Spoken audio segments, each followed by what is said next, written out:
नमस्कार, मी पूजा कारेकर पोटपूजामध्ये आपल्या सगळ्यांचं स्वागत करते। आज मी तुम्हाला कच्च्या फणसाची म्हणजे त्याचे गरे सुद्धा कच्चे आणि त्याच्यातल्या आटला अशी भाजी करून दाखवणार आहे। ती उपवासाला सुद्धा खाऊ शकता तुम्ही किंवा एरवी नाश्त्याला तुम्ही खाऊ शकता। फणसाची कुयरी छोटी कोवळी असते, त्याची भाजी नाही, ही गऱ्यांची भाजी आहे। तर ती कशी करायची ते आपण पाहूया। चला तर मग बघूया। हा कच्चा फणस आहे, कच्चे गरे आहेत, ते आता आपण काढून घेऊया। ही मधली पाव अशी काढून घ्यायची।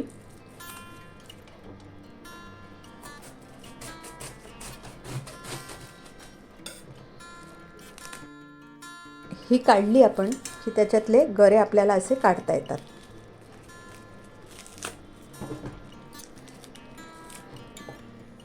आता आपण ही पाव काढून घेतल्यानंतर त्याच्यातले गरे काढून घ्यायचे।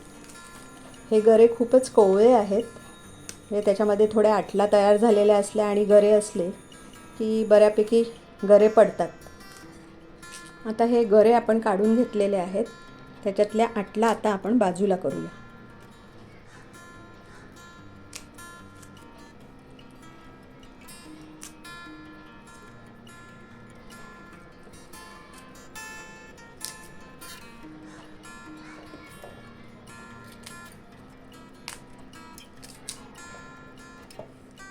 आता ह्या आटला आपण सोलून घेतले, ह्या मी मध्ये कापल्यात आणि त्याचं हे वरचं जे कवच आहे ते आपण काढून टाकूया। कोवळं असल्यामुळे ते खूप कडक नाही आहे, पण आपण ते काढून टाकणार आहोत। मध्ये मी सुरीने कापून घेतल्या आणि जर याच्यापेक्षा मोठ्या आटला झालेल्या असतील तर त्या सुरीने कापून येणार नाहीत, तर मग त्या बत्त्याने ठेचून घ्यायच्या आणि त्याच्यावरचं जे कडक साल असतं ते काढून टाकायचं। ते जर जिभेला म्हणजे लागलं किंवा घशात अडकलं तर अपाय होऊ शकतो, म्हणजे ते जाऊच द्यायचं नाही आहे तोंडामध्ये। मुंबईत सहसा असा कच्चा फणस मिळत नाही भाजी करण्यासाठी, म्हणजे ज्याचे गरे तयार झालेले आहेत असा फणस लागतो, पण आज मला मिळाला आहे, त्यामुळे मी आज ही भाजी करायचं असं ठरवलं आहे। ह्या माझ्याकडे आटला होत्या दुसऱ्या फणसाच्या, त्यासुद्धा 4-5 मी ह्या भाजीमध्ये घालणार आहे।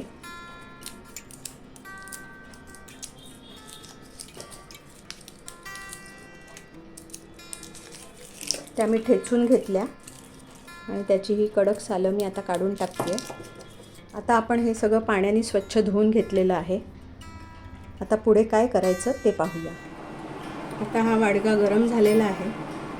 आता ही उपवासाची भाजी असल्यामुळे आपण साजूक तूप वापरणार आहोत। आता आपण जिरं घालून घेऊया, मिरच्या। आता ह्या ज्या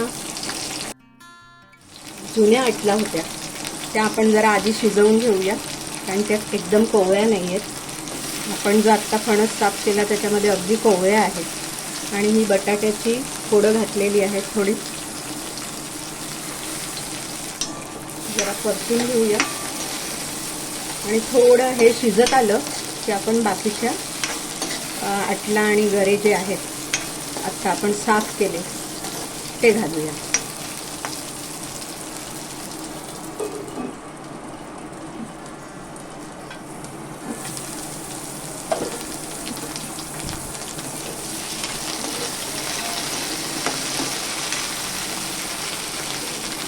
आपलं बटाटा शिजत आलं की मग आपण बाकीच्या कोवळ्या आटला आणि गरे घालून घेऊया। थोडंसं पाणी वाफ येण्यासाठी।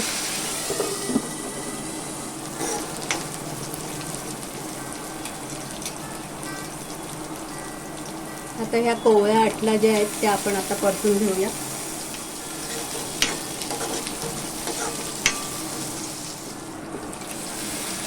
आता हे फणसाचे गरे घालून घेऊया।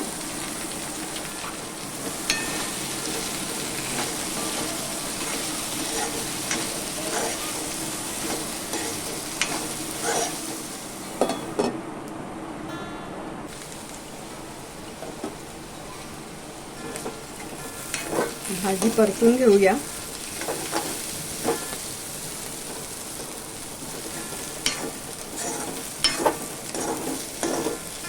थोडं आपण पाणी घालून घेऊया.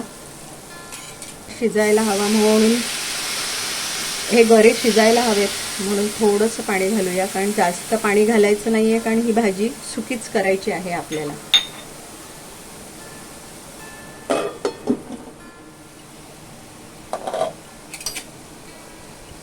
आता ह्या 8ला सुद्धा शिजलेले आहेत.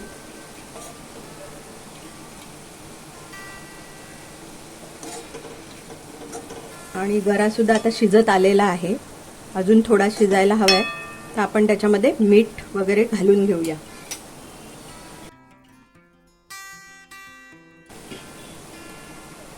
थोडीशी साखरेची पावडर आपण घालून घेतोय. थोडंसं शेंगदाण्याचं कूट. आपण ही उपवासाला भाजी खाऊ शकतो, त्यामुळे शेंगदाण्याचं कूट घातलेलं आहे. आम्ही गावाला आजीकडे गेलो की संध्याकाळी नाश्त्याला ही भाजी करायचो आणि नुसती खायचो.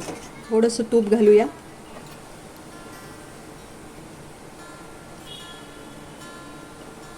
आजचे गरे खूपच कोवळे होते. ह्याच्यापेक्षा जरा तयार झालेला अजून जर गरा असेल तर खूप मस्त लागतो.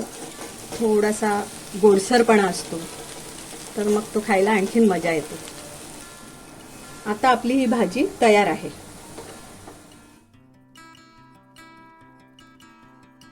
तुम्हाला ही कच्च्या फणसाची भाजी कशी वाटली हे नक्की कमेंटमध्ये कळवा. लाईक करा, शेअर करा आणि सबस्क्राईब करा. आणि हो, मस्त खाण्याची घ्यायची असेल मजा तर बघत राहा पोटपूजा.